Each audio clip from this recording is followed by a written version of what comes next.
ਪੰਜਾਬੀ ਵਾਰਤਕ ਦੀ ਕਲਾਸ ਵਿੱਚ ਤੁਹਾਡਾ ਸਵਾਗਤ ਹੈ। ਆਪਾਂ ਵਾਰਤਕ ਸਿਧਾਂਤ ਪੁਸਤਕ ਪੜ੍ਹ ਰਹੇ ਹਾਂ। ਉਹਦੇ ਵਿੱਚ ਪਹਿਲੇ ਜਿਹੜੇ ਦੋ ਲੇਖ ਨੇ, ਮਨਮੋਹਨ ਕੇਸਰ ਜੀ ਦਾ ਲੇਖ, ਉਹ ਆਪਾਂ ਪੜ੍ਹ ਚੁੱਕੇ ਹਾਂ, ਉਹਦੇ 'ਤੇ ਵਿਚਾਰ ਕਰ ਚੁੱਕੇ ਹਾਂ। ਇਸੇ ਪ੍ਰਕਾਰ ਹੀ ਆਪਾਂ ਸੁਰਿੰਦਰ ਸਿੰਘ ਕੋਹਲੀ ਜੀ ਦੇ ਲੇਖ ਉੱਪਰ ਵੀ ਵਿਚਾਰ ਕੀਤੀ। ਆਪਾਂ ਦੇਖਿਆ ਕਿ ਇਹਨਾਂ ਵਿਦਵਾਨਾਂ ਨੇ ਵਾਰਤਕ ਨੂੰ ਪਰਿਭਾਸ਼ਾਬੱਧ ਕਰਨ ਦੀ ਕੋਸ਼ਿਸ਼ ਕੀਤੀ ਹੈ ਅਤੇ ਨਾਲ ਦੀ ਨਾਲ ਹੀ ਉਹਨਾਂ ਨੇ ਇਸ ਦੀਆਂ ਜਿਹੜੀਆਂ ਵਿਭਿੰਨ ਵੰਨਗੀਆਂ ਉਹਦੇ ਨਾਲ ਜਾਣ ਪਛਾਣ ਕਰਾਉਣ ਦੀ ਕੋਸ਼ਿਸ਼ ਕੀਤੀ ਹੈ। ਅੱਜ ਜਿਸ ਵਿਸ਼ੇ 'ਤੇ ਤੁਹਾਡੇ ਨਾਲ ਗੱਲ ਕਰਨੀ ਆ, ਉਹ ਸਤਿੰਦਰ ਸਿੰਘ ਹੋਰਾਂ ਦਾ ਲਿਖਿਆ ਹੋਇਆ ਲੇਖ ਵਾਰਤਕ ਸ਼ੈਲੀ ਹੈ। ਹੈਰਾਨੀ ਵਾਲੀ ਗੱਲ ਹੈ ਕਿ ਵਾਰਤਕ ਦੇ ਨਾਲ ਸ਼ੈਲੀ ਜੁੜੀ ਹੋਈ ਹੈ, ਜਾਂ ਕਿਹਾ ਜਾ ਸਕਦਾ ਹੈਗਾ ਕਿ ਸ਼ੈਲੀ ਸਾਹਿਤ ਦਾ ਇੱਕ ਮਹੱਤਵਪੂਰਨ ਸੰਕਲਪ ਆ। ਪਰ ਇਹਦੀ ਪਰਿਭਾਸ਼ਾ ਕਰਨੀ, ਇਸ ਦੇ ਲੱਛਣ ਦੱਸਣੇ, ਇਸ ਦੀਆਂ ਵੰਨਗੀਆਂ ਦੀ ਨਿਸ਼ਾਨਦੇਹੀ ਕਰਨੀ ਵੀ ਓਨੀ ਹੀ ਮੁਸ਼ਕਲ ਹੈਗੀ ਹੈ। ਅਤੇ ਇਹ ਮੁਸ਼ਕਲ ਇਸ ਲੇਖ ਵਿੱਚ ਵੀ ਉਵੇਂ ਬਰਕਰਾਰ ਰਹਿੰਦੀ ਹੈ। ਇਹ ਤਾਂ ਨਹੀਂ ਕਿ ਇਹ ਲੇਖ ਪੜ੍ਹਨ ਤੋਂ ਬਾਅਦ ਤੁਸੀਂ ਵਾਰਤਕ ਸ਼ੈਲੀ ਦੇ ਬਾਰੇ ਕੋਈ ਸਪਸ਼ਟਤਾ ਨਾਲ ਗੱਲ ਜਾਣ ਜਾਓ, ਪਰ ਸ਼ੈਲੀ ਹੁੰਦੀ ਕੀ ਆ ਇਹਦੇ ਬਾਰੇ ਤੁਹਾਡੇ ਮਨ ਦੇ ਵਿੱਚ ਇੱਕ ਧੁੰਦਲਾ ਜਿਹਾ ਵਿਚਾਰ ਪੈਦਾ ਹੁੰਦਾ ਹੈ ਕਿ ਸ਼ੈਲੀ ਇਸ ਕਿਸਮ ਦੀ ਚੀਜ਼ ਆ। ਇਹਦਾ ਕਾਰਨ ਸ਼ਾਇਦ ਇਹ ਨਹੀਂ ਕਿ ਕਿਤੇ ਲੇਖਕ ਜਾਂ ਜਿਹੜਾ ਸਾਡਾ ਆਲੋਚਕ ਆ ਉਹਦੇ 'ਚ ਕੋਈ ਸਮੱਸਿਆ। ਅਸਲ ਦੇ ਵਿੱਚ ਸਮੱਸਿਆ ਤਾਂ ਹੋਰ ਚੀਜ਼ ਵਿੱਚ ਆ ਕਿ ਸ਼ੈਲੀ ਸੰਕਲਪ ਹੀ ਇਸ ਤਰ੍ਹਾਂ ਦਾ ਹੈਗਾ। ਸਭ ਤੋਂ ਪਹਿਲੀ ਗੱਲ ਕਿ ਸ਼ੈਲੀ ਨੂੰ ਜਿਸ ਤਰ੍ਹਾਂ ਸਤਿੰਦਰ ਸਿੰਘ ਨੇ ਵੀ ਪਰਿਭਾਸ਼ਿਤ ਕਰਨ ਦੀ ਕੋਸ਼ਿਸ਼ ਕੀਤੀ ਆ ਕਿ ਸ਼ੈਲੀ ਹੈ ਕੀ, ਤਾਂ ਆਰੰਭ ਦੇ ਵਿੱਚ ਹੀ ਇੱਕ ਗੱਲ ਆ ਜਾਂਦੀ ਆ ਕਿ ਸਾਹਿਤ ਵਿੱਚ ਦੋ ਚੀਜ਼ਾਂ ਹੁੰਦੀਆਂ, ਇੱਕ ਆ ਅਨੁਭਵ ਅਤੇ ਇੱਕ ਆ ਅਨੁਭਵ ਦੀ ਪੇਸ਼ਕਾਰੀ। ਇੱਕ ਹੈ ਜਿਹੜੀਆਂ ਅਸੀਂ ਇੰਦਰੀਆਂ ਦੇ ਰਾਹੀਂ ਸੰਵੇਦਨਾਵਾਂ ਪ੍ਰਾਪਤ ਕਰਦੇ ਹਾਂ, ਜਿਹੜਾ ਸਾਡਾ ਅਨੁਭਵ ਆ। ਦੂਸਰੀ ਚੀਜ਼ ਹੈਗੀ ਆ ਪ੍ਰਗਟਾਵਾ ਜਾਂ ਅਭਿਵਿਅਕਤੀ। ਜਿਹੜੀ ਅਭਿਵਿਅਕਤੀ ਹੈਗੀ ਆ, ਜਿਵੇਂ ਪ੍ਰਗਟ ਹੁੰਦੀ ਆ ਕੋਈ ਚੀਜ਼, ਉਹ ਸ਼ੈਲੀ ਆ। ਪ੍ਰਗਟ ਹੋਣ ਦਾ ਢੰਗ ਅਸਲ ਦੇ ਵਿੱਚ ਸ਼ੈਲੀ ਆ। ਜਿਹੜਾ ਪ੍ਰਗਟ ਹੋਣ ਦਾ ਢੰਗ ਸ਼ੈਲੀ ਆ, ਆਪਣੇ ਆਪ ਦੇ ਵਿੱਚ ਹੀ ਇਹ ਸਮੱਸਿਆ ਖੜੀ ਕਰ ਦਿੰਦਾ ਹੈ ਕਿ ਉਹਦੇ ਵਿੱਚ ਅਸੀਂ ਕੀ ਦੇਖੀਏ। ਸ਼ੈਲੀ ਸ਼ਬਦ ਆ ਜਿਹੜਾ ਉਹ ਵਰਤਿਆ ਤਾਂ ਇਸ ਲਈ ਵੀ ਜਾਂਦਾ ਹੈ ਕਿ ਮਕਾਨਾਂ ਦੀ ਵੀ ਸ਼ੈਲੀ ਹੁੰਦੀ ਹੈ। ਮੈਂ ਪੱਗ ਬੰਨ੍ਹੀ ਹੈ, ਪੱਗ ਬੰਨ੍ਹਣ ਦੀ ਵੀ ਇੱਕ ਸ਼ੈਲੀ ਹੈ। ਸ਼ੈਲੀ ਹੈ ਜਿਹੜੀ ਉਹ ਤਾਂ ਅਸੀਂ ਕਹਿ ਦਿੰਦੇ ਕਿ ਸੰਗੀਤ ਦੀਆਂ ਵੀ ਸ਼ੈਲੀਆਂ ਹੁੰਦੀਆਂ। ਤਾਂ ਸ਼ੈਲੀ ਨੂੰ ਜਦੋਂ ਅਸੀਂ ਲਿਖਣ ਨਾਲ ਸੰਬੰਧਿਤ ਕਰਦੇ ਹਾਂ ਤਾਂ ਇੱਕ ਗੱਲ ਬੁਨਿਆਦੀ ਆ ਜਾਂਦੀ ਹੈ ਕਿ ਜਿਹੜੀ ਲਿਖਤ ਆ ਉਹ ਤਾਂ ਹੋਂਦ 'ਚ ਹੀ ਭਾਸ਼ਾ ਨਾਲ ਆਉਂਦੀ ਹੈ। ਤਾਂ ਇਸ ਦਾ ਅਰਥ ਇਹ ਹੋਇਆ ਕਿ ਭਾਸ਼ਾ ਹੈ ਜਿਹੜੀ ਉਹਦਾ ਜੇ ਅਸੀਂ ਅਧਿਐਨ ਕਰੀਏ ਤਾਂ ਸ਼ਾਇਦ ਅਸੀਂ ਸ਼ੈਲੀ ਬਾਰੇ ਕੁਝ ਜਾਣ ਸਕਾਂਗੇ।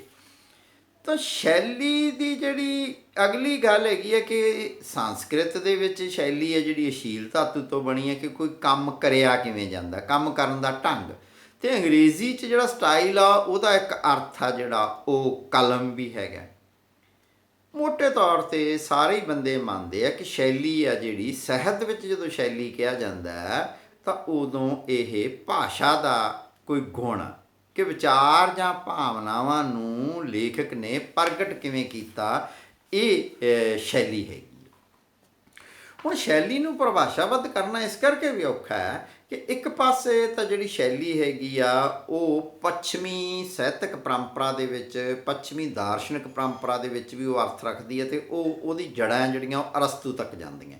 ਦੂਸਰੇ ਪਾਸੇ ਭਾਰਤ ਦੀਆਂ ਜਿਹੜੀਆਂ ਸਾਡੀਆਂ ਪ੍ਰਾਚੀਨ ਸਾਹਿਤਕ ਸੰਪਰਦਾਵਾਂ ਨੇ, ਜਿਹੜੇ ਕਾਵਿ ਆਲੋਚਨਾ ਦੇ ਸਕੂਲ ਨੇ, ਉਹਦੇ ਵਿੱਚ ਵੀ ਜਿਹੜੀ ਰੀਤੀ ਆ ਉਹ ਵੀ ਸ਼ੈਲੀ ਦੇ ਨੇੜੇ ਤੇੜੇ ਦਾ ਸੰਕਲਪ ਆ।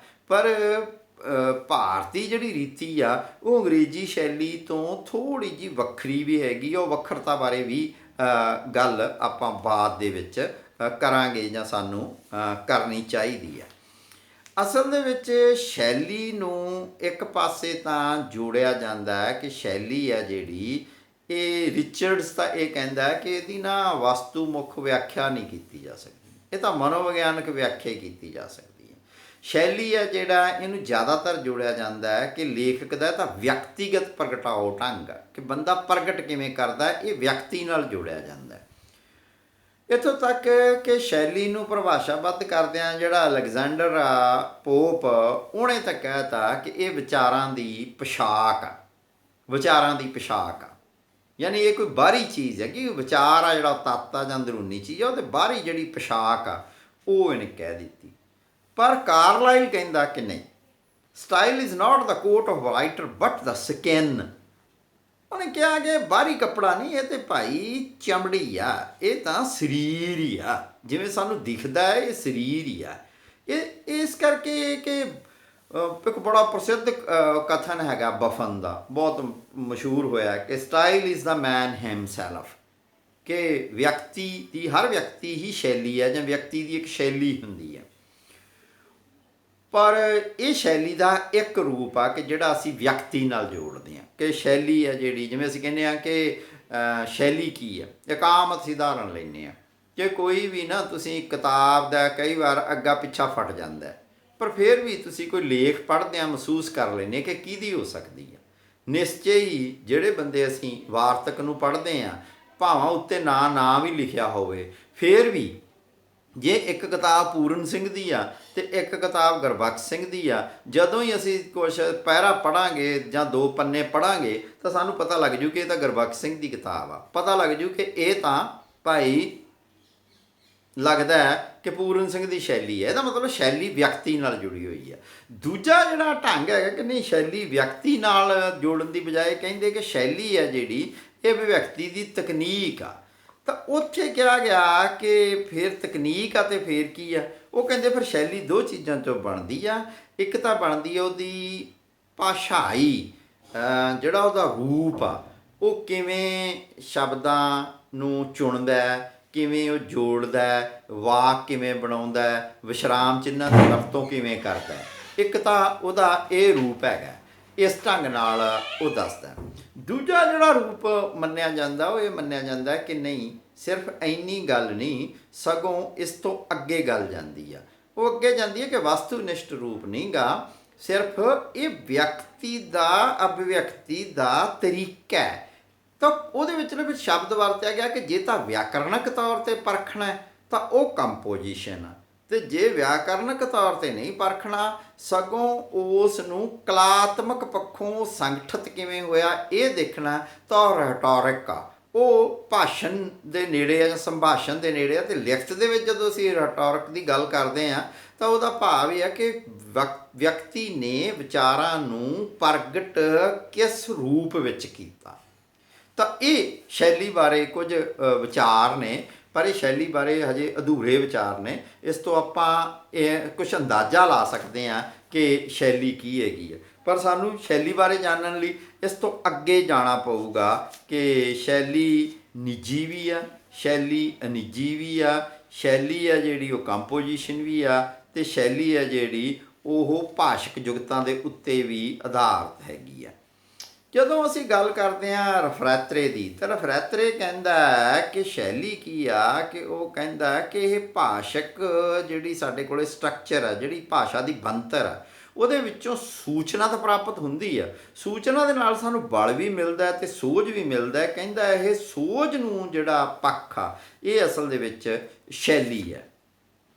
ਇਸ ਤਰ੍ਹਾਂ ਅਸੀਂ ਦੇਖਦੇ ਹਾਂ ਕਿ ਸ਼ੈਲੀ ਦੇ ਜਿਹੜੇ ਗੁਣ ਲੱਛਣ ਆ, ਉਹਨਾਂ ਨੂੰ ਅਸੀਂ ਵਿਅਕਤੀਗਤ ਪੱਧਰ 'ਤੇ ਵੀ ਪਛਾਣ ਸਕਦੇ ਹਾਂ, ਕਲਾਤਮਕ ਪੱਧਰ 'ਤੇ ਵੀ ਪਛਾਣ ਸਕਦੇ ਹਾਂ, ਅਤੇ ਇਤਿਹਾਸਕ ਪ੍ਰਵਿਰਤੀਆਂ ਵਜੋਂ ਵੀ ਪਛਾਣ ਸਕਦੇ ਹਾਂ।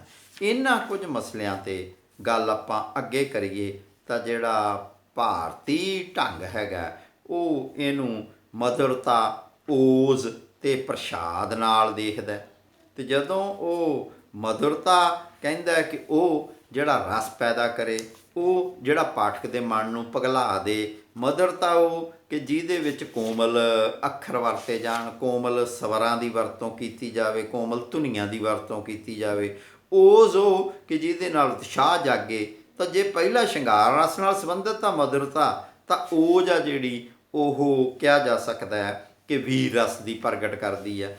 ਪ੍ਰਸ਼ਾਦ ਆ ਕਿ ਜਿਹਦੇ ਵਿੱਚ ਸਪਸ਼ਟਤਾ, ਸਰਲਤਾ ਤੇ ਸੁਭਾਵਿਕਤਾ ਦਾ ਗੁਣ ਹੁੰਦਾ ਹੈ, ਜਿਹਦੇ ਕਿਹਾ ਜਾ ਸਕਦਾ ਹੈ ਕਿ ਜਿਹਦੇ ਨਾਲ ਸਾਹਿਤ ਦਾ ਅਜਿਹਾ ਗੁਣ ਕਿ ਜਿਹਦੇ ਨਾਲ ਸ਼ਾਂਤ ਤੇ ਗੰਭੀਰ ਵਿਚਾਰ ਹੋਵੇ।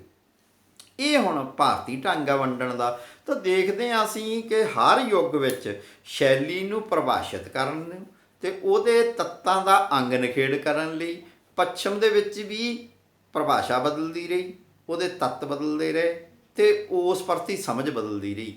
ਇਵੇਂ ਹੀ ਭਾਰਤ ਦੇ ਵਿੱਚ ਵੀ ਰੀਤੀ ਦੇ ਬਾਰੇ, ਉਹਦੇ ਗੁਣ, ਉਹਦੇ ਲੱਛਣ ਬਦਲਦੇ ਰਹੇ। ਪਰ ਇਹ ਸਾਰਾ ਕੁਝ ਜਦੋਂ ਅਸੀਂ ਪੜ੍ਹਦੇ ਹਾਂ ਤਾਂ ਸਾਡੇ ਮਨ ਦੇ ਵਿੱਚ ਸ਼ੈਲੀ ਬਾਰੇ ਇੱਕ ਸੰਕਲਪ ਪੈਦਾ ਹੁੰਦਾ ਹੈ ਕਿ ਸ਼ੈਲੀ ਮੋਟੇ ਤੌਰ 'ਤੇ ਵਿਅਕਤੀ ਨਾਲ ਵੀ ਸੰਬੰਧਿਤ ਆ, ਇਤਿਹਾਸਕ ਕਾਲ ਨਾਲ ਵੀ ਸੰਬੰਧਿਤ ਆ, ਅਤੇ ਨਾਲ ਦੀ ਨਾਲ ਹੀ ਉਹ ਵਿਸ਼ੇਸ਼ ਵਿਚਾਰਾਂ ਦੇ ਪ੍ਰਗਟਾਓ ਨਾਲ ਵੀ ਸੰਬੰਧਿਤ ਆ। ਅਤੇ ਸ਼ੈਲੀ ਬਾਰੇ ਅਜੇ ਇੰਨੀਆਂ ਗੱਲਾਂ ਹੀ। ਇਸ ਤੋਂ ਬਾਅਦ ਸ਼ੈਲੀ ਦੀਆਂ ਕਿਸਮਾਂ ਨੂੰ ਕਿਵੇਂ ਨਿਰਧਾਰਿਤ ਕੀਤਾ ਜਾਂਦਾ ਹੈ ਉਹਦੇ ਬਾਰੇ ਆਪਾਂ ਗੱਲ ਬਾਅਦ ਦੇ ਵਿੱਚ ਕਰਾਂਗੇ। ਤੁਸੀਂ ਇਸ ਲੇਖ ਨੂੰ ਆਪ ਪੜ੍ਹੋ, ਅੰਡਰਲਾਈਨ ਕਰੋ ਅਤੇ ਇਸ ਨੂੰ ਸਮਝਣ ਦੀ ਕੋਸ਼ਿਸ਼ ਕਰੋ, ਕਿਉਂਕਿ ਇਹ ਜਿਹੜੀ ਸ਼ੈਲੀ ਆ ਇਹ ਇਸ ਕਰਕੇ ਸਮਝਣੀ ਜ਼ਰੂਰੀ ਆ। ਸ਼ੈਲੀ ਬਾਰੇ ਗਿਆਨ ਪ੍ਰਾਪਤ ਕਰਨਾ ਇਸ ਕਰਕੇ ਜ਼ਰੂਰੀ ਆ ਕਿ ਇਹ ਲੰਮਾ ਸਮਾਂ ਤੁਹਾਡੇ ਨਾਲ ਚੱਲਣ ਵਾਲੀ ਚੀਜ਼ ਹੈਗੀ ਆ। ਇਹ ਸਾਹਿਤ ਦਾ ਸੰਕਲਪ ਆ ਜਿਹੜਾ ਤੁਹਾਨੂੰ ਅਵੱਸ਼ ਸਮਝਣਾ ਚਾਹੀਦਾ ਹੈ। ਇਹ ਲੇਖ ਇਸ ਉੱਪਰ ਕੁਝ ਰੋਸ਼ਨੀ ਪਾਉਂਦਾ ਹੈ।